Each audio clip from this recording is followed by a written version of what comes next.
Section 1. The calm before the storm. It was one of those summer mornings that felt like it could go either way, peaceful or chaotic, and knowing my life, it would probably end up being both. The air smelled of jasmine and dust, that mix you only get out here in the country, where the nearest gas station is 6 miles away, and the HOA still thinks they're managing Beverly Hills. I'd been up since dawn, pacing the front porch, half from nerves, half from excitement. My wife, Clara, was 8.5 months pregnant, and every time she sighed too deeply, I'd flinch like the baby was about to arrive right then and there.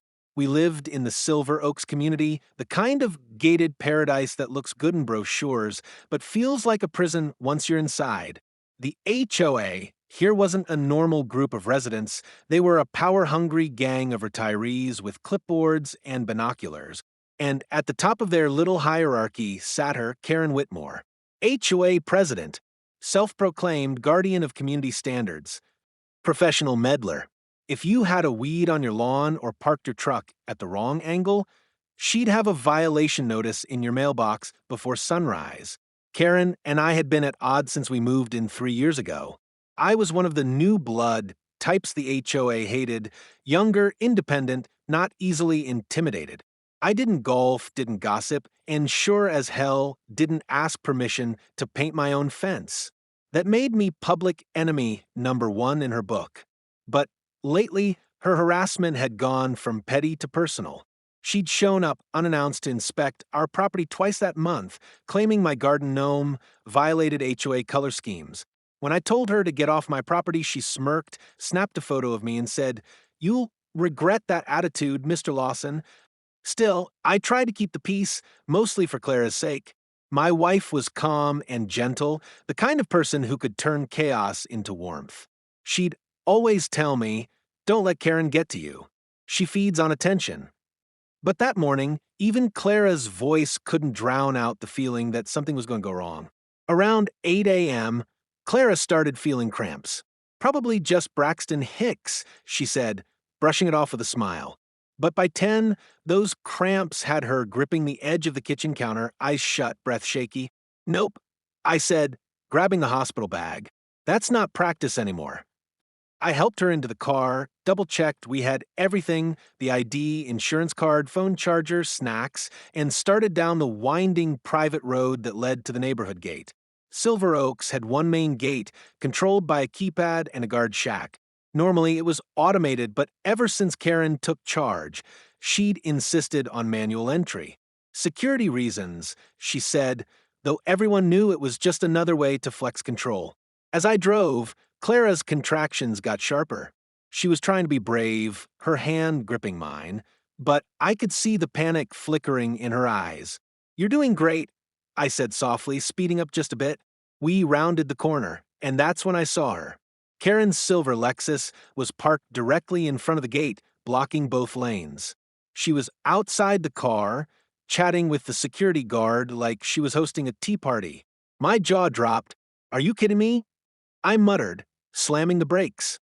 Karen turned slowly, and when she saw me, her smile vanished. "Mr. Lawson," she said, walking toward my window with that same smug stride that made my blood boil, "you're speeding in a residential zone." "My wife's in labor." I snapped, "Move your car now." Karen blinked, like I'd just spoken a foreign language. "You'll have to calm down, sir," she said in her condescending teacher voice. "This is a private road, and you're required to stop and identify yourself before exiting." "What are you talking about? You know who I am." I shouted. Clara let out a groan from the passenger seat, gripping her belly. "Please," she whispered, "just go." I turned back to Karen. "Look at her. She's having the baby. Move your damn car." Karen crossed her arms, unaffected. "That's not my problem," she said coldly. "Maybe if you'd been more respectful during the last HOA meeting, I'd be inclined to help. But since you refused to follow community regulations, that was it." I jumped out of the truck, my voice shaking with fury. "Karen, if you don't move your car right now, you'll what?" She interrupted, smiling that snake smile. "You'll violate another rule? Threaten me? You're already on thin ice, Mr. Lawson. One more outburst, and I can have your property rights reviewed." My wife screamed then, a sharp, agonizing sound that cut through every ounce of patience I had left. "She's crowning." Clara gasped. I ran back to her side, my hands trembling. She was sweating, crying, the seat reclined as far as it could go. "Hang on, baby," I whispered. I dialed 911 with my free hand, trying to keep my voice steady. "911, what's your emergency?" "My wife's in labor. Contractions are 2 minutes apart. We're stuck behind a blocked gate at Silver Oaks Estates. Send an ambulance, please." "Copy that. Stay calm, sir. We're dispatching a unit to your location now." The operator's voice faded into static as I glanced back at Karen. She was still standing there, unmoved, her arms crossed like she was the warden of hell. "You're blocking an emergency," I yelled. She actually laughed, a bitter, nasal laugh that made my skin crawl. "You should have left earlier," she said. "The rules are the rules. The gate has to be logged manually before." I couldn't believe it. My wife was crying out in pain, the ambulance was minutes away, and this woman was talking about gate logs. I slammed the horn long and loud, hoping the sound would wake up some sense of decency in her.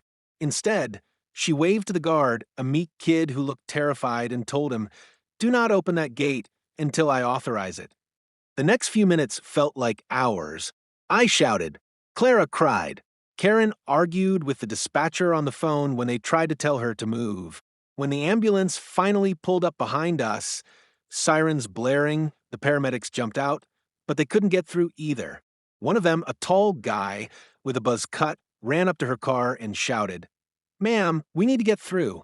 This is a medical emergency." Karen folded her arms tighter. "You can't enter without clearance. This is a private community."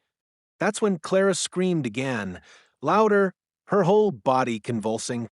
I turned to the paramedic. "She's not going to make it to the hospital." The paramedic's face went pale.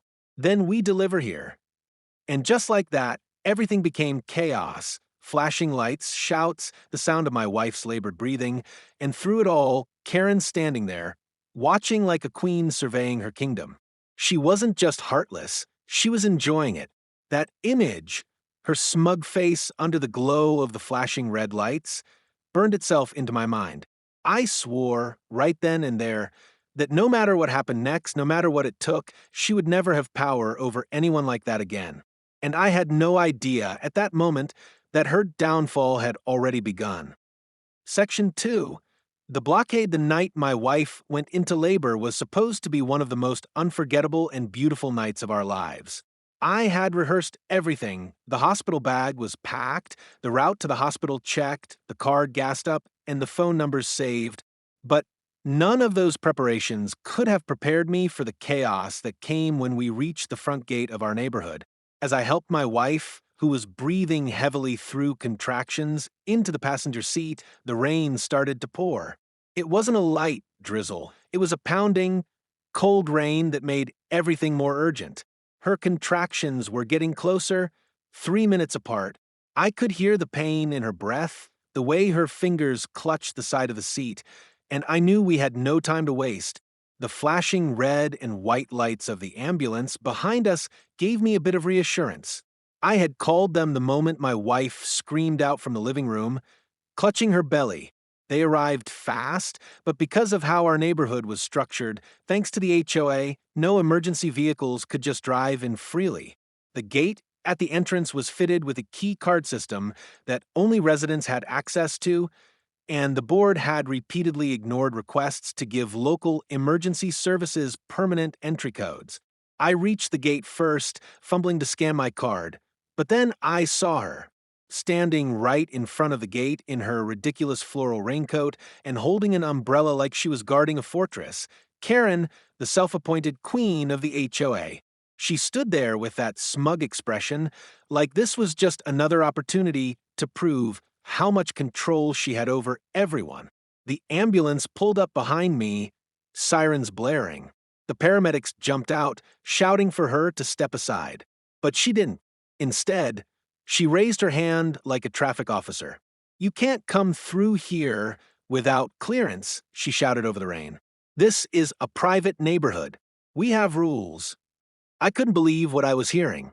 My wife screamed in pain beside me, and I jumped out of the car, rain soaking through my clothes immediately. "She's in labor."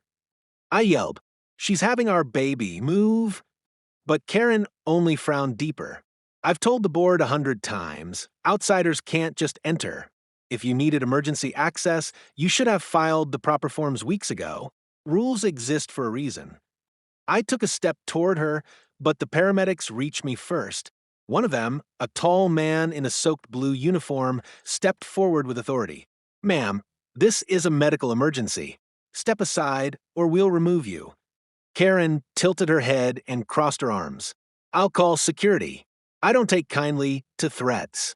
You can't just barge in like criminals." At that point, my hands were shaking, not from fear, but from pure rage and panic. I turned to look at my wife, who was crying out in the car, clutching her belly.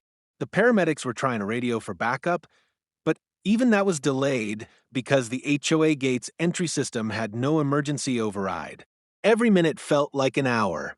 The rain was relentless, soaking everyone, fogging up the car windows, and turning the night into a blur of flashing lights and panic. "Sir, how dilated is she?" one paramedic asked, climbing into the back seat to check on my wife.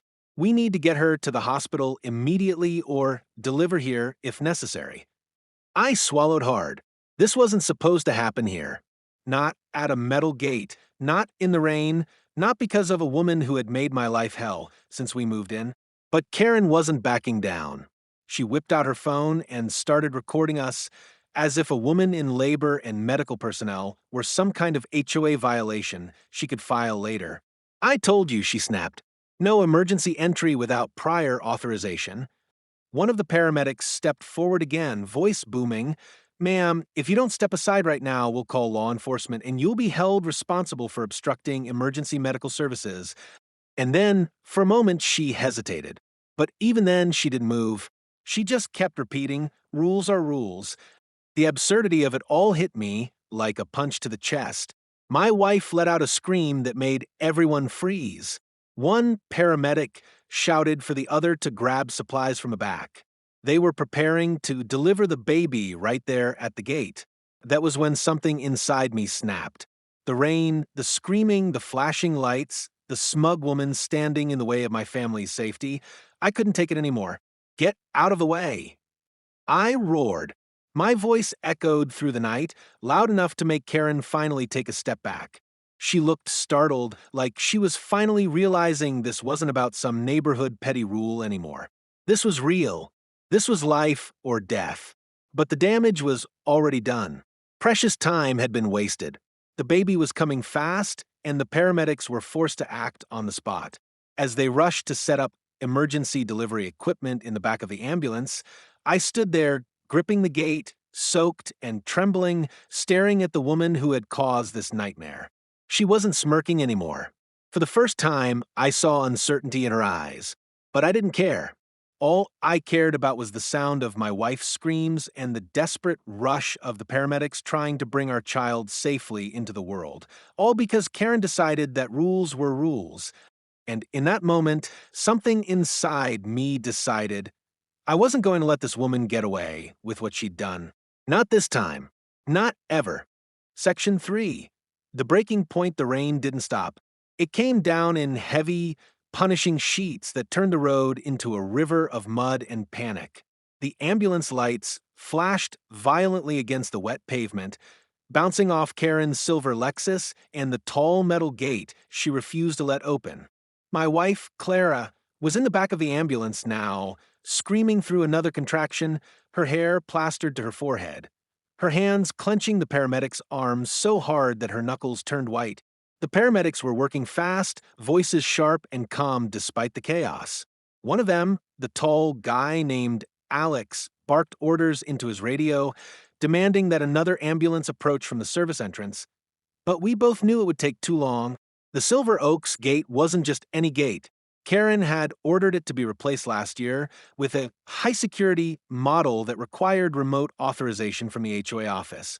The office was closed, of course, and she, the president herself, was standing right in front of us, acting like a brick wall with a clipboard. Please, I begged her again, my voice cracking from shouting, please, for God's sake, just open the gate.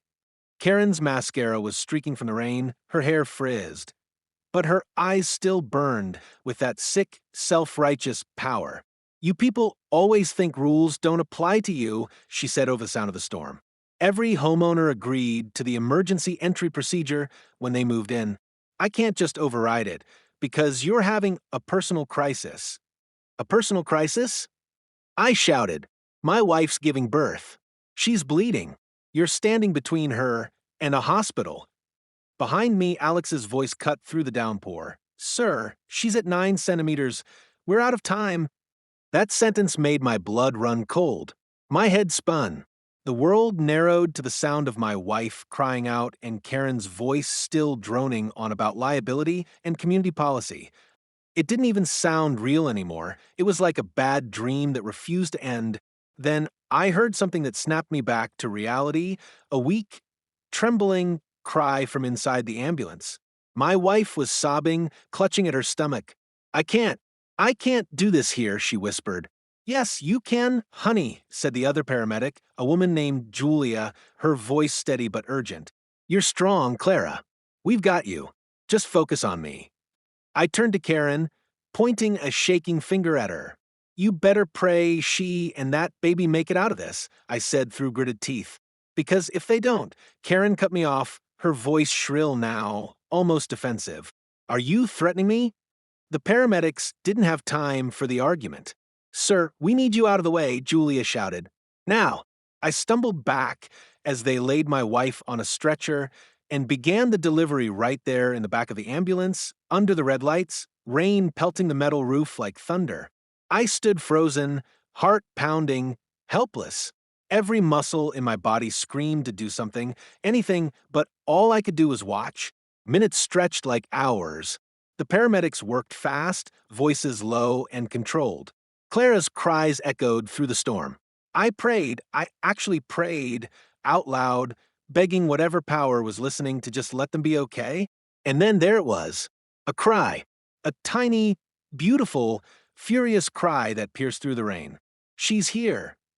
Julia shouted, her voice cracking with relief. She's breathing. My knees almost gave out. I rushed forward, rain mixing with tears as I saw our baby, wrapped in a silver thermal blanket, her face red and perfect and alive. Clara reached for her, exhausted but smiling weakly. I kissed her forehead, whispering, You did it, honey. The paramedics worked quickly to stabilize both of them, checking vitals, cutting the cord, making sure everything was okay. It was a miracle. Against all odds, our daughter was safe. And still, Karen stood there. Not a word of apology, not even a hint of shame.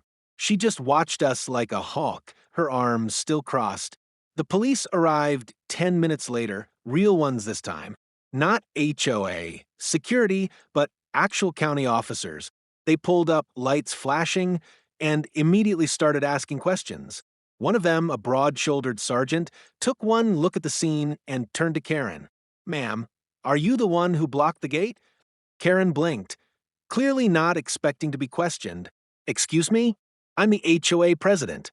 I was enforcing community policy. The sergeant's face hardened. You prevented emergency services from reaching a patient in labor? Karen straightened her posture, trying to look confident.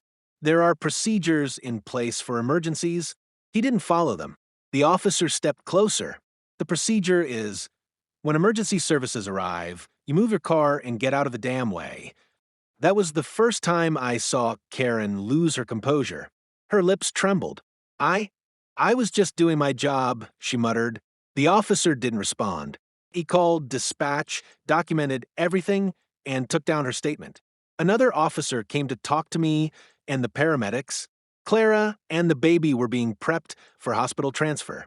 I was soaked, exhausted, and barely holding it together, but I told them everything, every word Karen had said, every second she wasted, every minute that put my wife and daughter at risk. When the ambulance finally rolled out through the gate, after the officers ordered it open, I followed behind in my truck. As we drove past, I caught one last glimpse of Karen standing there under the rain, mascara streaked, her phone still in her hand, staring like the world had suddenly turned against her. That night changed everything. At the hospital, the doctors said if we'd been delayed another 10 minutes, Clara could have gone into shock from blood loss. The baby was slightly underweight, but stable. I sat by their bedside for hours, watching them sleep, my heart swelling with love and fury at the same time. By morning, the news had spread across the community. Someone had recorded the entire scene. Karen screaming at the paramedics, blocking the gate, arguing about rules. The video hit social media before dawn. By breakfast, it had hundreds of thousands of views. Neighbors started calling me furious, apologetic, disgusted. Even some of the HOA members, who usually sided with her, were horrified. And by that evening, the HOA board called an emergency meeting. Karen didn't know it yet, but her reign of control, her years of harassment and power trips, were about to crumble in one single night. Because the world had finally seen her for what she really was. And I wasn't done with her yet. Section 4. The reckoning. By the time the sun rose over Silver Oaks the next morning, the storm had passed, but for Karen Whitmore, a different kind of storm was just beginning. I barely slept that night in the hospital chair next to Clara's bed.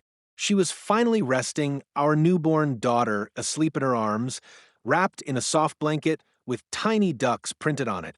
The rhythmic beeping of the monitors was the only thing that reminded me we were still in the real world. Every few minutes, my mind replayed the image of Karen standing in the rain, blocking the ambulance, her face frozen in that mix of pride and defiance while my wife screamed for help. I checked my phone out of habit and froze when I saw the notifications.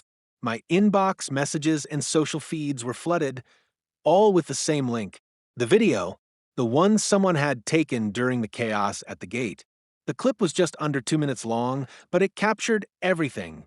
The flashing ambulance lights, the paramedics shouting Clara's cries of pain, and Karen's unmistakable voice yelling, "Rules are rules," as the medics pleaded to be let through. The comments were brutal. Thousands of people were sharing it with captions like, "HOA monster blocks ambulance," and "This woman nearly killed a mother and child over rules." By 9 a.m., the local news had picked it up. Reporters were camped outside the Silver Oaks gate, interviewing neighbors and demanding statements from the HOA board. One of the paramedics had already given a statement confirming that Karen's obstruction caused a dangerous delay in emergency response time. The sheriff's office had opened an investigation. I didn't post anything publicly, not yet. I wasn't interested in fame or vengeance. All I wanted was accountability. But the world had other plans. At 11 a.m., my phone rang. It was Paul Ramsey, the HOA vice president, a nervous man with a habit of avoiding confrontation. "Mr. Lawson," he said, voice trembling, "the board has called an emergency session tonight. We would like you to attend." "Good," I said flatly, "because I have a few things to say." Clara stirred from her sleep. "You're going back there?" she asked weakly. "I have to," I told her. "She can't get away with this. Not again." She squeezed my hand. "Be careful. People like her don't just give up power easily." I kissed her forehead, promising I'd be back before she woke up again. That evening, I drove back into Silver Oaks. The same gate where it had all happened was now wide open. Karen's Lexus was gone. Instead, a couple of sheriff's cruisers were parked nearby, lights flashing faintly as officers spoke with HOA staff. A few neighbors stood nearby, whispering and staring. When I walked by, conversations stopped mid-sentence. People nodded respectfully. A few even clapped my shoulder, murmuring words like "good luck" and "we're with you." The meeting was being held at the clubhouse, a fancy name for a glorified rec room with beige walls and bad coffee. The moment I stepped in, I could feel the tension. Half the community was there, packed into folding chairs. Reporters were outside the windows, cameras flashing. Karen sat at the front of the room, behind a long table, flanked by the rest of the HOA board. Her usual confidence was cracked, but not gone. She wore her pearls, her hair pulled tight, lips pursed into that familiar look of superiority. Except this time, there was a hint of desperation behind her eyes. Paul Ramsey stood up, cleared his throat and addressed the room. "We've all seen the video," he began awkwardly. "We are deeply troubled by what happened yesterday. The board has received over 100 complaints from residents, as well as inquiries from law enforcement. Tonight's meeting is to determine disciplinary action and next steps." Before he could continue, Karen jumped in. "Before anyone rushes to judgment," she said sharply, her voice trembling just enough to betray her nerves, "let me remind everyone that I was following community protocol. The Lawson family did not file the emergency access form, and stop," I said, my voice cutting through the murmurs. Every head turned toward me. I walked to the front, reins still on my jacket, eyes locked on hers. "You left my wife bleeding in a car while she was in labor. You stopped an ambulance from getting through. There is no protocol for that, Karen. There's only decency. Something you've clearly forgotten." The room went silent. She shifted in her seat, still clinging to that paper-thin composure. "Mr. Lawson, your tone is inappropriate. My tone?" I stepped closer. "You nearly killed my wife and child, and you're worried about tone?" Paul raised a hand to calm the room, but the residents were already whispering, voices rising with anger. An older woman in the front row stood up, Mrs. Denton, one of Karen's usual allies. Her voice shook as she said, "Karen, I defended you for years, but this was too far. That poor woman could have died." Another man stood.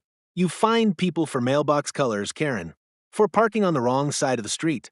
But this? You almost caused a tragedy." The crowd erupted. People shouted over one another, years of frustration boiling over. For once, Karen wasn't in control. She slammed her gavel down, trying to restore order. "Enough. You're all being dramatic. The video doesn't show everything. It shows enough," someone yelled. I stepped forward again, calmer now, but every word hit hard. "Do you know what it's like to watch the person you love in pain and not be able to help? To see an ambulance blocked by a gate and a woman too obsessed with control to move her car? That's what you did. You didn't enforce rules, Karen. You abused power." Her lips quivered. I didn't mean intent doesn't matter," I said coldly. "You had a choice, and you chose wrong." Paul stood again, pale and sweating. "The board has discussed this, and given the evidence, we are calling for an immediate vote of removal of Mrs. Whitmore as HOA president. All in favor?" Nearly every hand in the room shot up. Karen's face drained of color. "You can't do this," she stammered. "I am the HOA. I built this community." Paul avoided her gaze. "You built fear, Karen, not community." The vote was unanimous. She was removed on the spot. As she rose to leave, clutching her purse, reporters outside shouted her name, cameras flashing. She pushed through the crowd, face red with rage and humiliation. "You'll regret this," she hissed, glaring at me as she passed. "Not as much as you will," I said quietly.